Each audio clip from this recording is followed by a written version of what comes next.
Here's something your history teacher never told you. Around 1,900 years ago, a Greek physician named Galen wrote a detailed clinical manual on female sexual anatomy, the mechanics of female pleasure, and its role in physical and mental health. He wasn't considered a pervert. He was considered one of the greatest medical minds who ever lived. Fast forward to the 20th century, doctors in the world's most advanced nation were still debating whether female pleasure was real, relevant, or worth studying at all. Something went very, very wrong in between, and today we're going to find out exactly what. Let's start in Egypt. Around 1800 BCE, the Ebers Papyrus, one of the oldest surviving medical documents in human history, contains prescriptions, not just for fevers, infections, or broken bones, for female sexual dysfunction. Read that again. Egyptian physicians 3,800 years ago recognized that female sexual experience could be disrupted, treated, and restored. They wrote about it the same way they wrote about any other medical condition. Clinically, practically, without shame. There are records of remedies for painful intercourse. There are descriptions of physical examinations. There are instructions for midwives and healers that acknowledge female pleasure as something real, measurable, and medically significant. What makes this remarkable is that the Egyptians didn't separate the body from pleasure. They didn't treat female anatomy as a mystery to be ignored. They treated it as a system to be understood. And they weren't alone. Around 400 BCE in ancient India, physicians working within the Ayurvedic tradition were documenting something extraordinary. The concept of Stri Roga, women's medicine, included detailed discussion of female anatomy, pleasure, and reproductive health as interconnected systems. But the document most people know and most people misunderstand is the Kama Sutra. Everyone thinks it's a manual of sexual positions. It isn't. The Kama Sutra, written by the philosopher Vatsyayana around 300 CE, is a comprehensive framework for understanding human desire, and a significant portion of it is dedicated specifically to female pleasure, not as entertainment, not as a gift from men, but as a biological reality with its own logic, its own stages, and its own significance. Vatsyayana described female arousal in remarkable detail. He wrote about the importance of emotional context.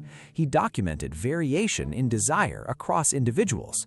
This is behavioral science, written 1,700 years ago in Sanskrit. Now back to Greece, because this is where the story becomes genuinely fascinating. Hippocrates, the man whose oath doctors still take today, wrote about female pleasure as directly connected to reproductive health. His theory was incomplete by modern standards, but the principle underneath it was surprisingly insightful. The female body's sexual experience was not incidental. It mattered medically. Then came Galen, 2nd century CE, personal physician to Roman emperors. Galen produced anatomical descriptions of female sexual organs that, while imperfect, were the most detailed in the ancient world. He argued that understanding female pleasure was essential to understanding female health. He described what we now recognize as aspects of physiological arousal using nothing but observation, dissection, and logic. No MRI machines, no clinical trials, no research funding. Just a physician who believed female bodies deserved to be studied with the same rigor as male bodies. And for a while, across Greece, Rome, Egypt, and India, that was simply the scientific consensus. Then something changed. As medieval Europe consolidated under religious authority, the body, particularly the female body, became a subject of suspicion rather than study. Pleasure became something to manage, suppress, and fear rather than understand. Ancient medical texts survived in fragments. Some were copied, many were ignored. The knowledge built over centuries was not lost overnight, it was slowly buried. By the 16th and 17th centuries, European medicine had regressed in a very specific way. Female anatomy was still studied, but female pleasure had quietly disappeared from the conversation. Anatomy textbooks from this period show detailed male anatomy. Female diagrams are often incomplete. Structures that earlier physicians had named and described are simply absent, not because they weren't there, because someone decided they weren't important. And that erasure had consequences that would last for centuries. Here's where we arrive at the part of the story that should make you genuinely angry. In 1948, less than 80 years ago, a major American medical textbook described female sexual response as largely psychological and largely irrelevant to physical health. In 1966, Masters and Johnson published one of the first modern clinical studies of female sexual response. Their work was groundbreaking, but it was also controversial, not because the science was poor, because the topic made people uncomfortable.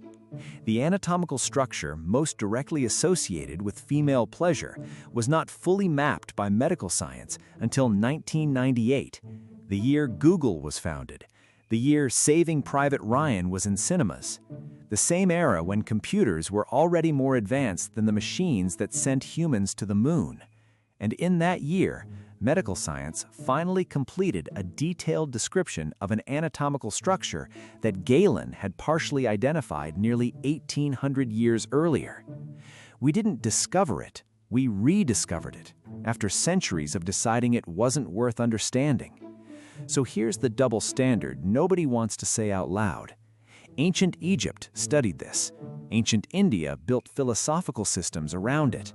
Ancient Greece included it in medical discussions that outlasted empires.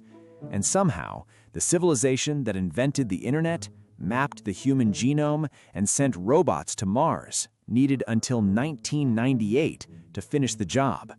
We didn't progress beyond the ancients on this subject.